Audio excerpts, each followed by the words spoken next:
చూస్తే ఈ రోజు ఎవరిపైన ఏ ఆర్టికల్ వస్తుందో ఏ ఫోటో వస్తుందో చెప్పలేని పరిస్థితి.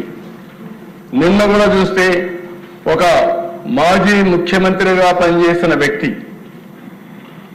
ఏదైతే తన తల్లి పైన లేకుంటే సోదరి పైన ఆర్టికల్స్ పెట్టి డ్యామేజ్ చేస్తే వాళ్ళని సమర్థించే పరిస్థితికి వచ్చాడు.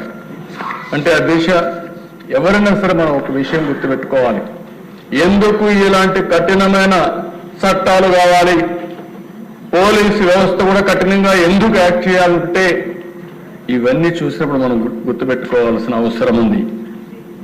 ఒక వరద రవీందర్ రెడ్డి, నేను ఆ పేరు ఇక్కడ చెప్పక్కర్లేదు, కానీ నేరస్తుల పేరు కూడా చెప్పి భయపెట్టకపోతే ఇష్టానుసారంగా తయారయ్యే పరిస్థితి వస్తారు. కొన్నిసార్లు మనం కూడా చర్చించాల్సిన బాధ్యత కూడా ఉంది.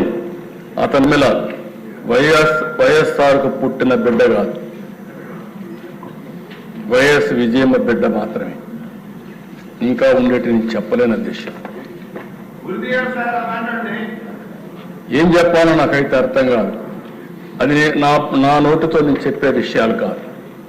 ఉచ్చరించడానికి కూడా ఈ అసెంబ్లీలో మంచిది కాదు. ఎలాంటి ఆర్టికల్ అధ్యక్ష? అలాంటివన్నీ నిన్న మాట్లాడుతూ అతని పేరుతో వేరే వాళ్ళు పెట్టారని చెప్తారా మీరు? ఒక నాయకుడు బాధ్యత ఇది అంటే ఇంకా వెనకేసుకొస్తున్నాం. అదే షర్మిల నిన్ను కూడా చెప్తా ఉంది. ఎవరైతే ఈ రవీంద్ర రెడ్డి ఉన్నాడో ఇతను నా మీద పెట్టడంలో అవినాష్ రెడ్డి చెప్పారు, వాళ్ళ పిఏ వీళ్ళందరూ ఉన్నారు కాబట్టి అవినాష్ రెడ్డి గారిని కూడా అరెస్ట్ చేయమని వాళ్ళ సిస్టర్ డిమాండ్ చేస్తుంది. ఎవరైతే బాధితురాలు ఆవిడ డిమాండ్ చేస్తే ఈ పెద్ద మనిషి ఇప్పుడు కూడా సమర్థించుకునే పరిస్థితికి వచ్చాడు. ఒక్కరిని గురించి కాదు అధ్యక్ష, ఈరోజు ఎన్ని పోస్టర్స్ అధ్యక్ష. హోమ్ మినిస్టర్, రాష్ట్రంలో హోమ్ మినిస్టర్కే రక్షణ లేకపోతే ఎవరికి ఉంటుంది? ఒక దళిత మహిళ క్యారెక్టర్ అసాసినేషన్ అంటే రౌడీలకు కూడా భయం లేకుండా పోయింది.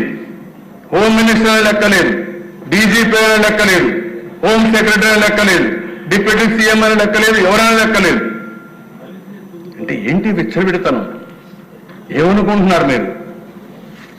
ఇంకో పక్కన చూస్తే అధ్యక్ష డిప్యూటీ సీఎం పైన ఏం చెప్పాలి అధ్యక్ష? ఇది చూస్తే మనసు వికలమైపోతుంది, బాధ కలుగుతుంది, నిద్ర రాదు. మనం కూడా మనుషులమే అధ్యక్ష. ఓసారి ఇవన్నీ చూసినప్పుడు దేనికోసం ఇక్కడికి వచ్చాం, ఏ పరిస్థితిలో వచ్చాం, ప్రజలకు సేవ చేయాలని వచ్చి ఈ అవమానాలు పడడం ఏంటని ప్రతి ఒక్కరు కల్పిస్తుంది అధ్యక్ష. మీ మీద ఎంత చేశారు, ఇక్కడ ఉండే ప్రతి ఒక్క సభ్యులపైన చేశారు. అంటే ఒకప్పుడు అధ్యక్ష ఒక పద్ధతి ఉండేది, ఇప్పుడు పద్ధతి లేకుండా పోయింది. ఇష్టానుసారంగా చేసే పరిస్థితికి వచ్చారు. ఇండంలో ఉండేవాళ్ళ పైన, ఆడబిడ్డల పైన ఇష్టానుసారంగా కామెంట్లు పెట్టేయడం, ఇష్టానుసారంగా పోస్టులు పెట్టేయడం, ఆ పోస్టులు తిరిగి వాళ్ళకి మళ్ళా పంపించడం. అంటే ఎక్కడికి పోతున్నారని అడుగుతున్నా. ఇవి ఒకటి రెండుగా అధ్యక్ష ఒక పేటీఎం బ్యాచ్ పెట్టుకున్నారు, ఒక ఆర్గనైజ్డ్ క్రైమ్ అధ్యక్ష. ఈరోజు మీరు చూస్తే ఒక వైఎస్ఆర్